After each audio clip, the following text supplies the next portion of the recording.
जय साईं राम। साईं ज्ञानेश्वरी के प्रथम अध्याय ज्ञान में चांदोरकर जी कहते हैं कि बाबा, इस संसार में सुख और दुख क्यों लगे रहते हैं, मुझे ये बताओ। प्रिय सम्मुख होता है तो खुशी होती है, और कभी जब दुख मिलता है तो हमारा हृदय फटने को तैयार हो जाता है। एक क्षण सुख होता है, एक क्षण दुख हो जाता है। ऐसा कहा गया है कि सुख और दुख माया का व्यापार है जो हर क्षण संसार में चलता है। तो क्या इस संसार को त्यागने के बाद दुखों का अंत हो जाएगा? बाबा, फिर तो जीवन में कोई बाधा नहीं आएगी ना। बाबा जी कहते हैं कि सुख और दुख मोह और माया का खेल है, और इस दुख का कारण भी मोह और माया ही है। यह सभी के जीवन पर खेला जाने वाला खेल है। माया में जो सुख है उसके भी रूप अनेक हैं, और दुखों की भी कोई सीमा नहीं है। शास्त्रों में कहा गया है कि अपने रिश्ते नातों का मोह बहुत अधिक नहीं करना चाहिए। मोह ना करने से ही हमें सच्चे सुख की प्राप्ति हो सकती है, और ये सच्चा सुख ही अक्षय आनंद होता है जो कभी समाप्त नहीं होता है। बाबा ने कहा कि जैसे हम धर्मशाला में जाते हैं और वहाँ कुछ समय के लिए रुकते हैं, और अल्पकाल में रह करके फिर उद्देश्य की पूर्ति के बाद हम लोग चले जाते हैं धर्मशाला को छोड़कर। तो इसी प्रकार हमें अपने जीवन से बहुत अधिक मोह नहीं करना चाहिए, और हमें अपने ज्ञान का उपयोग करना चाहिए। अच्छे और बुरे लोगों की पहचान करनी चाहिए, और जो अच्छे लोग हैं उनके करीब रहो, और जो लोग अच्छे नहीं हैं, बुरे कार्य करते हैं, उनसे दूरी बना कर रखो।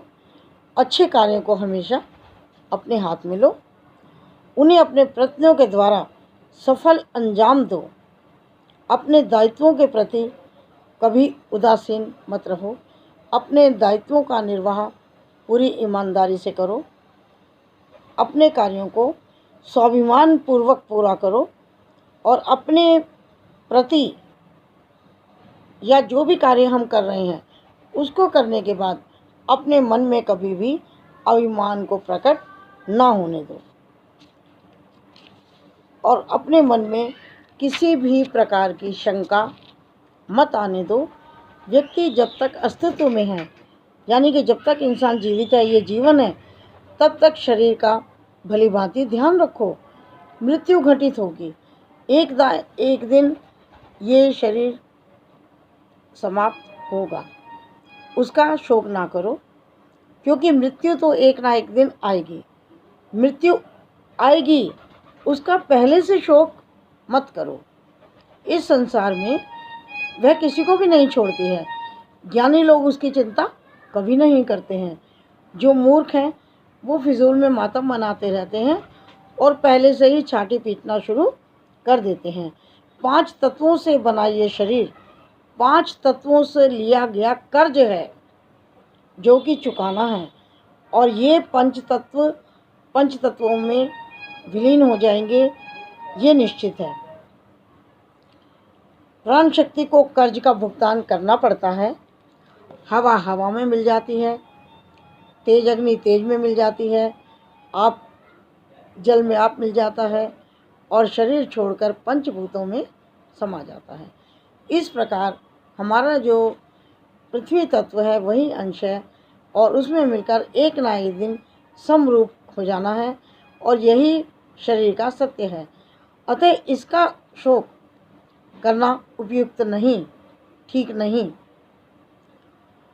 ठीक प्रकार से बच्चों के जन्म पर खुशी मनाओ, लेकिन अति किसी भी चीज़ की ठीक नहीं है, ऐसा बाबा ने हम सबको समझाया। तो हम सभी को अपने ज्ञान का उपयोग करना चाहिए, और ज्ञान के द्वारा ही हम इस मोह से, माया से मुक्ति पा सकते हैं। धन्यवाद, नमस्कार।